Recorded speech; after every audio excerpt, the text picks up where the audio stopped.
মহাভারতের বুকে ভীম শুধু গদাধারী মহাবীর নন, তিনি ছিলেন ভালোবাসা, দায়িত্ব আর প্রতিশোধের জীবন্ত ইতিহাস। ভীমের জীবনে এসেছিলেন চারজন নারী।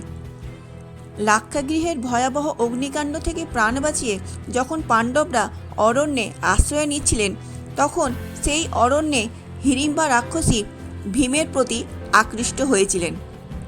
ভীমের সাথে হিড়িম্বার বিবাহের পর সেই অরণ্যেই জন্ম নিল এক অদম্য শক্তিধর পুত্র, ঘটোৎকচ। ভীম বিদায় নিলেও হিড়িম্বা একা থেকেই পুত্রকে গড়ে তোলেন মহাবীর হিসাবে।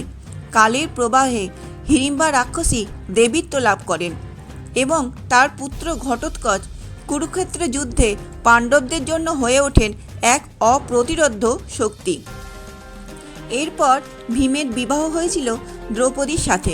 দ্রৌপদী 5 পাণ্ডবের স্ত্রী ছিলেন। দ্রৌপদীর হৃদয় অর্জুনের দিকে ঝুঁকলেও দ্রৌপদীর অপমানের আগুনে যিনি প্রথম জ্বলে উঠেছিলেন তিনি হচ্ছেন ভীম। দ্রৌপদীর সভায় চরম লাঞ্ছনার দিনে ভীমের গদা কেঁপে উঠেছিল প্রতিজ্ঞায়। দ্রৌপদীর মান সম্মান রক্ষার জন্য ভীম কীচককে বধ করেছিলেন। তারপর কুরুক্ষেত্র যুদ্ধে দুঃশাসনের রক্ত পান করেছিলেন।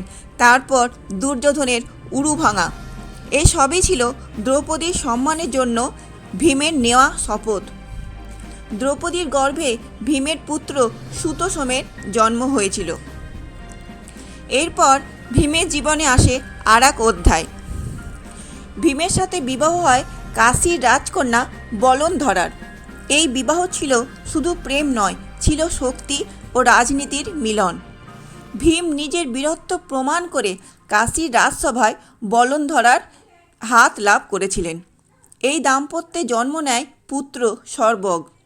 কুরুক্ষেত্র যুদ্ধের পর সর্বগ কাশীর সিংহাসনে অধিষ্ঠিত হন। এই বিবাহ ভীমের বংশকে দেয় এক রাজকীয় উত্তরাধিকার।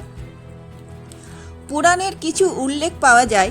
ভীমের আর এক পত্নী ছিলেন কালী। তিনি ছিলেন মদ্ররাজ শল্যের ভগিনী।